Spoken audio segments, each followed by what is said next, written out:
இப்போ ஒண்ணு நான் சொல்ல மறந்துட்டேன் உங்களுக்கு. இப்போ நீங்க அந்த பராட்டா செய்த உடனே நீங்க இப்படி செப்பரேட்டா கொஞ்சம் காத்து போகிற மாதிரி தான் வைக்கணும். இப்படி ஏன்னால உடனே சாப்பிடணும், அதாவது சர்வ் பண்ணிடணும்.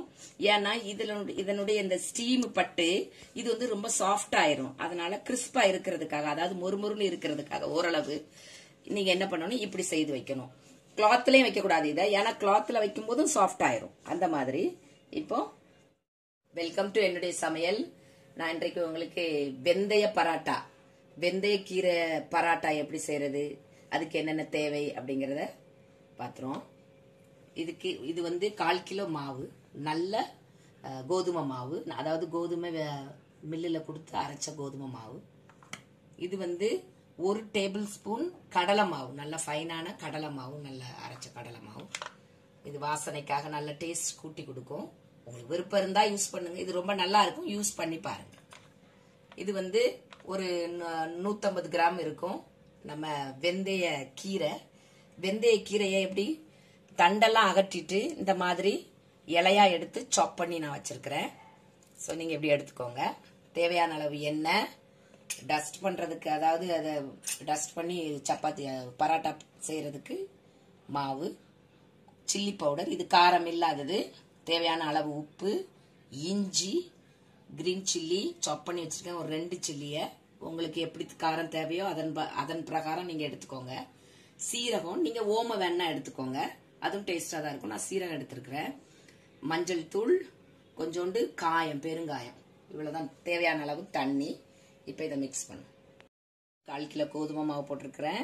1 டேபிள் ஸ்பூன் அளவு, கொஞ்சம் வேணா கூடயா இருக்கும், நம்ம கடலை மாவு, உப்பு, ஏன்னா மெத்திய வெந்தயக்கீரை, நல்லாவே உப்பு போடுறது நல்லது. சில்லி பவுடர் உங்களுக்கு தேவையான அளவு, இதுவும் நீங்க தேவையான அளவு போட்டுக்கோங்க. உப்பு கொஞ்சம். இப்போ இதை நல்லா ஓரளவு ஜஸ்ட் மிக்ஸ் பண்ணிட்டு இதையும் போட்டு சும்மா ரஃப்லியா சாப் பண்ணா போதும். ரொம்ப இப்போ வந்து நல்லா மிக்ஸ் பண்ணி எடுத்துக்கிட்டு அதுக்கப்புறம் நம்ம தண்ணி விட்டு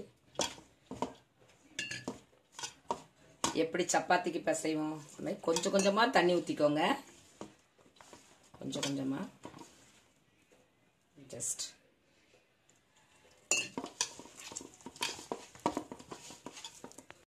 பிசைஞ்சாச்சு. ஒரு டேபிள் ஸ்பூன் அளவு ஆயில் போட்டுக்கோங்க. பரோட்டாக்கு ஆயில் கொஞ்சம் இருந்தால் நல்லாயிருக்கும். உங்களுக்கு கீ வேணாலும் நெய் வேணாலும் நெய் போட்டுக்கோங்க, ஒன்றும் இல்லை. உங்களுக்கு எண்ணெய் தேவையில்லைன்னா எண்ணெய் போடாதீங்க. எண்ணெய் நிறையா போட்டிருக்கீங்க, உங்களுக்கு தேவையான இதெல்லாம் ஒன்றுமே கிடையாது, 0 கொலஸ்ட்ரால். உங்களுக்கு கம்மியாக வேணும்னா கம்மியாக போட்டுக்கோங்க. 10-20 நிமிஷம் உங்களுக்கு எப்படி எல்லாம் தேவையோ அதை ஜஸ்ட் கொஞ்சம் ரெஸ்ட் எடுக்க வைங்க. அப்படின்னா தான், ஏன்னா மிக்ஸ் இதில் இருக்கிற மசாலெல்லாம் அந்த மாவில் நல்லா கலந்துரும். இப்போ இது ரெஸ்ட் எடுக்கட்டும். சரி, இப்போ இது ரெடி ஆயிட்டு நீங்க என்ன கொஞ்சம் கொஞ்சமா தண்ணி ஊற்றி நீங்க பிசையணும். ஏன்னா வந்து நம்ம இந்த வெந்தய கீரை வந்து தண்ணி விடும். ஆகையினால நீங்க கொஞ்சம் கொஞ்சமா, அதே மாதிரி நம்ம கடலை மாவெல்லாம் ரொம்ப தண்ணி இழுக்காது. ஆகையினால நீங்க குறைய தண்ணி எடுத்துக்கிடணும். லைட்டா இதை டஸ்ட் பண்ணிக்கிடுவோம். ரொம்ப ஈஸி. இப்போ இது உங்களுக்கு எவ்வளவு பெருசு வேணுமோ இது போதும். இதுதான் ஒரு கரெக்டான ஒரு சைஸ். நீங்க எப்படி சைஸ் வேணுமோ அதன் பிரகாரம் நீங்க, நான் ஒரு 2 வித பராட்டா நான் செய்து காமிக்கேன்.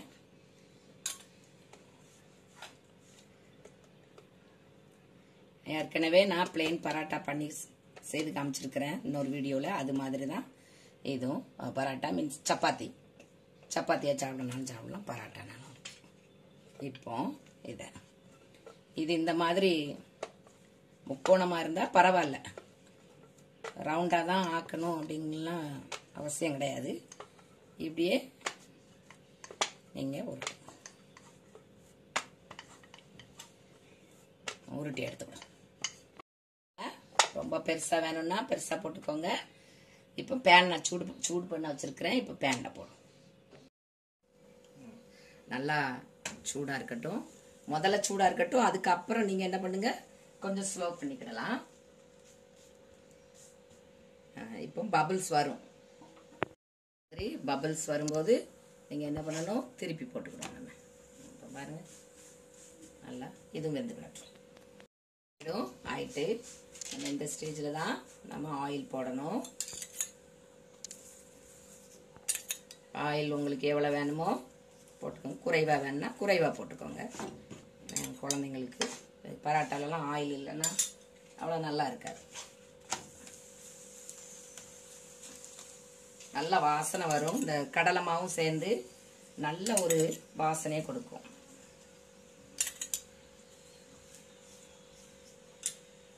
இப்போ நல்லா வேகட்டும்.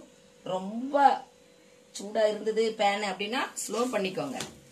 ரொம்ப ஹைலே வைக்கணும் அப்படிங்கிற அவசியம் கிடையாது. அட்ஜஸ்ட் பண்ணி நீங்கள் பராட்டாவை செய்து எடுக்கணும். நல்லா வேகையும் செய்யணும் அதே சமயத்தில். ஏன்னா இதெல்லாம் வந்து வயசானவங்க சாப்பிடும்போது செமிக்கலைன்னா லூஸ் மோஷன் ஆயிரும்.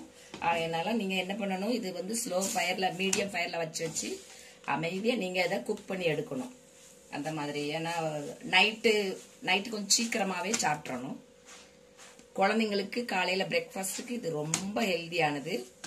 இந்த மாதிரி உங்கள் குழந்தைங்களுக்கு நீங்கள் கொடுத்து இதில் தயிர், சீனியில் தயிர் கலந்து நீங்கள் கொடுத்தீங்கன்னா ஸ்கூலுக்கும் ரொம்ப அருமையாக சாப்பிடுவாங்க. இப்போ இது ரெடி ஆயிட்டு. இப்போ இப்படி மாவு எடுத்துக்கோங்க, லைட்டாக டஸ்ட் பண்ணிக்கோங்க.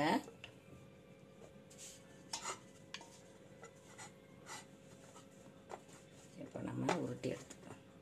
இதை நான் ஸ்கொயர் மாதிரி நான் செய்ய போகிறேன். நல்லா இது கொஞ்சம் பெருசாகவே உருட்டிக்கணும்.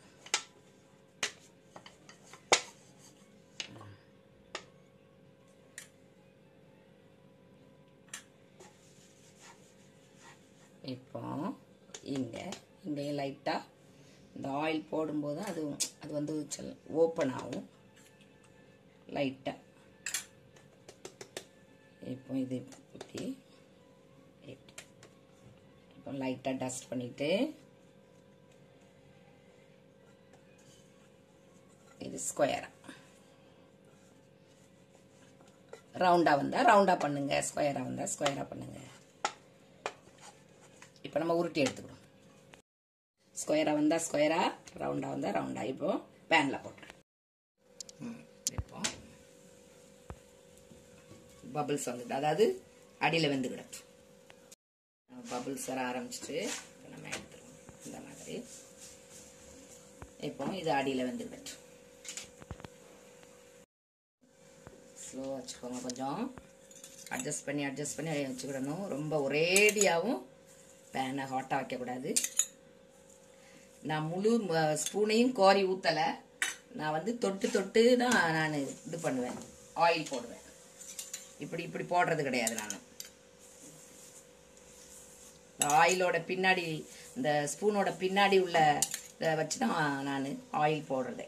நான் அப்படி கோரியெல்லாம் ஊற்றுறது கிடையாது.